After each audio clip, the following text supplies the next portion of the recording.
Bonjour, bienvenue à la direction. Nous sommes à la coopérative de travail Active Coop et nous sommes présentement avec Gabriel. Bonjour Gabriel, Bonjour, comment allez-vous? ça va très bien et toi? Ça va super bien. Donc, pouvez-vous nous expliquer brièvement qu'est-ce qu'Active Coop? Active Coop, c'est une coopérative de travailleurs, comme tu viens de le mentionner. On est une coopérative qui travaille dans le milieu de la réadaptation. Donc, on a des services de physiothérapie, ostéopathie, ergothérapie, nutrition, acupuncture et massothérapie. La clinique a été fondée en mai 2016 et a ouvert ses portes au point de service où on est actuellement dans le quartier Villeray depuis janvier 2017. Euh, donc, la clinique a commencé avec seulement 3 thérapeutes initialement. On est maintenant rendu 16 thérapeutes, donc il y a eu une belle croissance pendant ces 3 années et demie là. Notre coopérative, on offre les services de santé à la clinique, mais on a aussi un volet en prévention où on offre entre autres là, des ateliers, conférences, tout ça pour aller chercher aussi le volet préventif en santé physique et mentale chez la clientèle du quartier, chez notre communauté. Ah, c'est super. Donc, vous êtes tout nouveau, tout chaud et on voit que sur votre site Internet, nous voyons qu'est-ce que vous offrez comme service et c'est très détaillé. Nous voyons aussi une transparence et même un côté humoristique. Pourquoi avoir mis cette forme d'intimité sur le site Internet, cette grande transparence? En fait, le côté humoristique, je pense qu'il vient tout seul. En fait, nous, ce qu'on veut, c'est que tout ce qu'on projette comme image nous représente tous les membres de la clinique. Donc, c'est sûr et certain que on est une équipe jeune, motivée, active, chaleureuse, mais aussi, tu sais, qui, malgré le fait qu'on fait un emploi qui est en lien avec la santé, qui est sérieux, ben, on a quand même un petit côté ludique, un côté quand même convivial, puis qu'on veut qu'il transparaisse autant dans notre site web que dans notre page Facebook, que dans notre page Instagram. Donc, tu sais, que les gens ils sentent que quand ils sont dans la clinique, oui, ils reçoivent un service en santé, mais également qu'ils viennent voir des humains, qui ont une personnalité derrière ça, puis qui voient un petit peu qui on est aussi. Est-ce que c'est le type de coopérative que vous avez qui offre cette flexibilité-là suite à différents événements? Parce qu'il ne faut pas oublier que vous êtes une coopérative tout jeune, tout récente, qui est quand même assez prospère. Donc, pourquoi avoir choisi ce modèle d'affaires? Le modèle d'affaires, en fait, vient de comment on voulait gérer notre entreprise.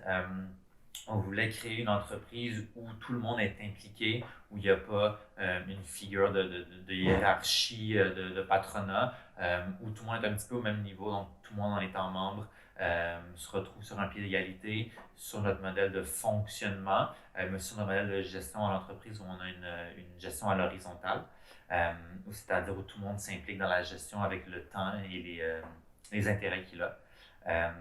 Ça vient changer un peu le modèle typique de clinique de santé qui existait avant, où il y a souvent un propriétaire, deux, trois propriétaires ou actionnaires qui sont les propriétaires, les autres sont les employés. Donc, il y a quand même une figure d'autorité, il y a une implication des employés qui, des fois, est moindre, parce qu'ils sont moins, on leur demande moins leur avis, mais aussi parce qu'au niveau plus financier, si je peux dire, ou de quoi, tous les profits vont à une personne ou à Ouais. un groupe d'actionnaires. Nous, on voulait aller vraiment là, prendre une optique où tout le monde est impliqué, où quand on parle des projets, ben, tout le monde se sent que ça vient lui rejoindre dans ses valeurs, ça vient le rejoindre dans son intérêt. Euh, Une responsabilité. mais c'est sûr que ça vient avec une responsabilité. C'est pour ça que ce modèle d'affaires-là ne convient pas nécessairement à tout le monde, parce qu'il y a des gens qui veulent juste faire leur traitement puis rentrer chez eux, puis c'est tout à fait correct comme ça. Mais oui, nous, dans l'équipe qu'on a ici, on cherche des gens qui veulent s'impliquer, prendre des responsabilités, mais ça vient aussi avec le fait qu'on se sent beaucoup plus inclus dans l'équipe, où on se sent que on travaille sur des projets tout le monde ensemble, parce que tout le monde est impliqué dans la prise de décision, dans la gestion. Comment faites-vous techniquement pour gérer votre entreprise? Est-ce à démocratie représentative qui vote pour le conseil, votre conseil dont vous participez et ou c'est une démocratie directe? Comment la structure fonctionne? Effectivement, il y a un conseil d'administration. Légalement, on a besoin d'un conseil d'administration. Donc, comme tu le mentionnes, j'en fais partie avec 4 autres membres. Donc, on est 5 au niveau du conseil d'administration. Le conseil d'administration ne prend pas de décision. OK. Toutes les décisions au niveau de la clinique sont prises quand c'est des décisions vraiment organisationnelles en assemblée générale. Donc, on a une assemblée générale annuelle et, si nécessaire, des assemblées générales extraordinaires au courant de l'année. Donc, ça, c'est pour les décisions qui sont vraiment en lien avec le futur de la coopérative, la lignée qu'on veut prendre. Mais d'une autre part, dans les décisions un peu plus exécutives au quotidien, on fonctionne en forme de comité à l'intérieur de la clinique. Donc, on a 7 comités. OK. Euh, Cette comité-là servent à gérer un petit peu tout ce qui se passe au quotidien. Donc, on va avoir un comité qui s'occupe de la gestion clinique, donc les horaires, les salles de traitement, tout ça. On va avoir un comité qui nous s'appelle culture organisation, qui s'occupe un peu plus de tout ce qui est ressources humaines. On va avoir un comité marketing, un comité comptabilité et ainsi de suite. Puis ces comités-là sont composés des membres de la clinique, donc des employés. Donc, nos comités sont composés de 3 à 4 personnes. Et c'est ces personnes-là qui vont prendre les décisions un petit peu plus exécutives en lien avec leur rôle dans leur comité. Puis quand c'est des décisions qui sont plus importantes pour l'ensemble de la clinique, ces décisions-là vont être amenées en AGA, puis effectivement, OK. ça va passer sous un vote où tous les membres ont leur droit de vote, donc leur droit de parole. Donc, il n'y a pas de membres qui ont un plus grand pouvoir décisionnel que les autres. Y a-t-il une interrelation entre ces comités-là ou ils sont séparés ou fixes parce qu'ils ont leur spécialité? En fait, chaque comité est fixe, dans le sens qu'il y a 3 ou 4 personnes dans chaque comité. À chaque année, donc à chaque mois de septembre, on refait les comités un petit peu selon le désir des gens de quitter un comité et en intégrer un nouveau. Donc, on a une structure derrière tout ça qui fait qu'au mois de septembre, on fait comme un genre de petit sondage aux gens, savoir comment ils se voient dans la clinique, combien de temps ils pensent avoir dans la prochaine année, comment ils peuvent s'impliquer. Je dirais que ça, c'est la seule grosse décision du conseil d'administration. En fait, c'est de refaire les comités selon les réponses qu'on a eues à ce sondage-là. Les comités travaillent donc sur leur tâche en tant que tel, mais évidemment, dans le roulement, souvent, il va y avoir des projets qui vont impliquer 2, 3 comités en même temps. Mhm. Donc, sur les comités, ils vont déléguer une personne de chacune des comités qui vont travailler ensemble sur un projet. Des fois, ça va travailler ensemble. Donc, oui, chacun des comités a ses tâches respectives, mais il y a souvent des projets qui vont en impliquer 2 ou 3, et là, il va y avoir beaucoup de travail d'équipe qui est fait. C'est sûr que dans notre travail, en tant que professionnel de la santé, qui travaille en réadaptation, on a souvent beaucoup de patients qu'on voit qui voient plus qu'un professionnel de la clinique. Fait qu'on est habitué dans notre tâche professionnelle de travailler en équipe. Ce travail d'équipe-là, ben, c'est une énorme force pour le bien-être des patients.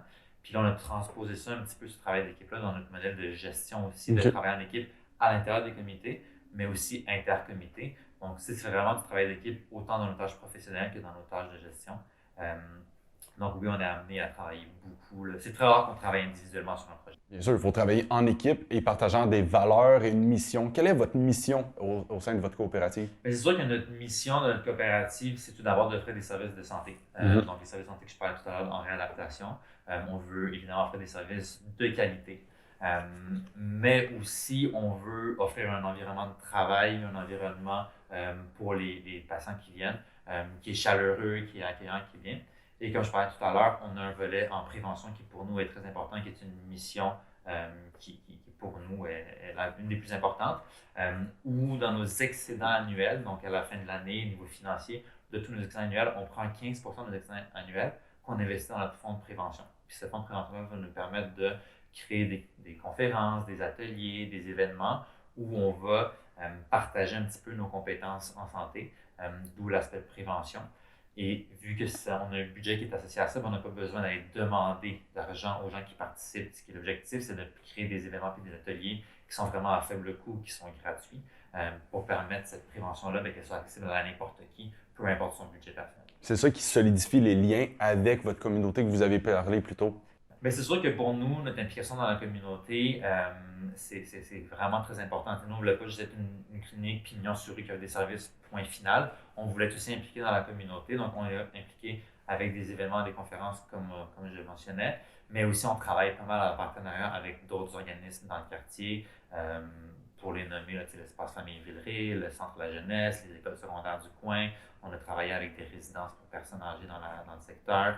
Donc, vraiment plusieurs collaborations, parce qu'on veut monter des ateliers avec eux pour bonifier leur offre de service, mais encore une fois, tout en étant accessible.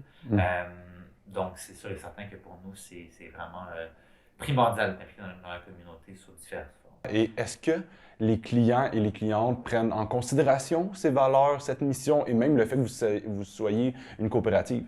Bien, c'est sûr que dans notre modèle d'affaires, on est avant tout une clinique de quartier, une clinique de proximité. Donc, il y a beaucoup de gens dans le quartier qui viennent nous voir parce qu'on est proche de chez eux. Mais on met beaucoup de l'avant nos valeurs, notre mission sur notre site web, dans un peu l'arrière-plan de toutes nos publications sur Facebook, sur Instagram. Donc, je pense qu'il y a beaucoup de gens qui s'identifient à ça. Est-ce que c'est leur raison principale pour laquelle ils viennent? Je pense que pour certaines personnes, oui. Pour d'autres, c'est une question de proximité. Mais oui, il y a des gens qui viennent nous voir et qui nous répètent souvent que les efforts qu'on fait au niveau environnemental, le fait qu'on soit une coopérative, le fait qu'on ait une grande implication dans la communauté, les inciter à venir à la clinique ici. Il y a le côté proximité, mais des cliniques dans Villeray, il y en a plusieurs, puis il y en a plusieurs qui offrent de très, très bons services. Et peut-être que c'est ce qui a fait pencher la balance dans le choix de la clinique. Mais oui, on se le fait dire quand même souvent que toutes nos valeurs et le fait qu'on soit une coopérative peut peser sur le choix de la clinique. Donc, le coronavirus vous a beaucoup affecté ou très peu parce que vous dites qu'il y a des services qui ne sont pas offerts dû au coronavirus? Ben, en fait, on s'est adapté. Le coronavirus nous a tous affectés, évidemment. Nous a affectés concrètement dans le fonctionnement de l'entreprise, puisque la clinique a été fermée pendant 10 semaines, du 16 mars jusqu'au début du mois de juin. Donc, la clinique a dû fermer. Notre clinique du Malex venait d'ouvrir, ça faisait 4-5 semaines. Là. La clinique avait ouvert au début du mois de février à peu près, là, fin janvier, début février. Donc, il y a eu un réajustement à faire.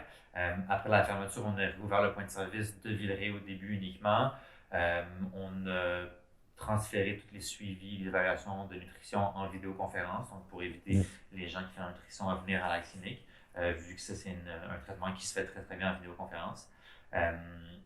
Et puis, au début, on a fait une réouverture progressive au mois de juin. La clinique du Malex n'était pas encore rouverte. Elle, on l'a seulement rouvert au mois de septembre parce qu'on voulait juste tranquillement réouvrir pour ouvrir les valves d'un coup puis participer malheureusement à cet effet de propagation du virus. Là. Donc, on allait très tranquillement au début. On a permis un peu aux thérapeutes de s'habituer à tout le contexte de désinfection, toutes les tâches supplémentaires qu'on a dû se rajouter.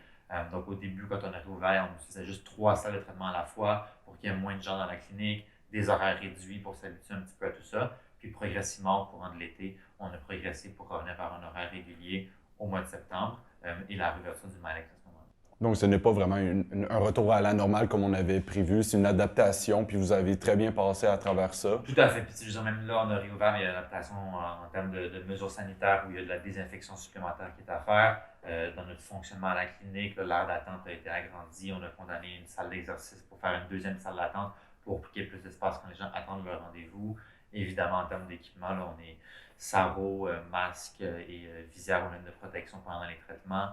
Donc oui, effectivement, c'est une adaptation. Après, les traitements qu'on produit restent les mêmes qu'avant, donc il n'y a pas de changement là-dessus. Mis à part qu'on parlait pour les nutritionnistes qui travaillent en visioconférence et nos physiothérapeutes qui, quelquefois, quand c'est des suivis plus de actifs, exercices, choses comme ça, ça peut se faire en visioconférence aussi. Donc, ils offrent encore ce service-là des fois pour des gens qui préfèrent ne pas venir en clinique ou qui habitent plus loin ou qui c'est plus accommodant. Donc, vous êtes flexible, démocratique, vous tissez des liens avec la communauté, vous faites des actions pour l'environnement. Qu'est-ce qu'on peut souhaiter dans l'avenir, dans les prochaines années pour Active Coop? Pour Active Coop, en tant que tel, on a eu une énorme croissance. Comme je te dis, on a parti au début étant juste 3 thérapeutes, maintenant 16. Une équipe complète de 21 employés actuellement avec le personnel à la réception et en comptabilité. C'est sûr qu'on veut quand même continuer à grandir, mais on veut surtout solidifier notre clinique qu'on a actuellement, bonifier notre offre de service dans la clinique du Malex qui est toute belle, toute neuve. On veut surtout ne pas s'éloigner de nos valeurs du départ, donc toute notre implication dans la communauté, le bien-être au travail, la qualité de service qu'on offre. Autant pour Active Coop en tant qu'entreprise que pour l'entrepreneuriat dans notre domaine, je pense qu'une chose qu'on souhaite beaucoup, c'est qu'il y a de plus en plus de coopératives qui ouvrent dans notre milieu. À ce qu'on sache, puis sans prétention, à ce qu'on sache, on était la première coopérative en santé en réadaptation. Donc, au niveau médical en réadaptation au Québec quand on a ouvert. Et puis, il y en a eu 2-3 qui ont vu le jour depuis l'ouverture. Pour nous, qu'il y en ait d'autres, ce serait vraiment une belle réussite, un beau cadeau. Même si ce n'est pas directement pour nous, mais vraiment plus pour le type d'entrepreneuriat. De notre côté, si jamais on arrive qu'on a besoin d'ouvrir un 3e point de service puis que c'est un projet nécessaire dans les prochaines années, ben pourquoi pas? On n'a pas encore pris de décision en équipe parce que là, je parle de mon point de vue, mais toutes ces décisions-là sont prises en équipe. Si jamais il y a un 3e point de service qui s'ouvre, ben écoute, ce sera un beau projet supplémentaire et peut-être un 4e, ça on verra. Mais pour le moment, on est à 2 points de service et on est très heureux avec ça. Puis on a une belle équipe solide et stable, puis on va continuer à entretenir notre équipe aussi. Parfait. Vous avez répondu à ma dernière question, mais merci beaucoup, Gabriel, d'être venu à la direction. Ben, ça fait plaisir. Merci d'avoir reçu. Merci. Salut. Bye bye.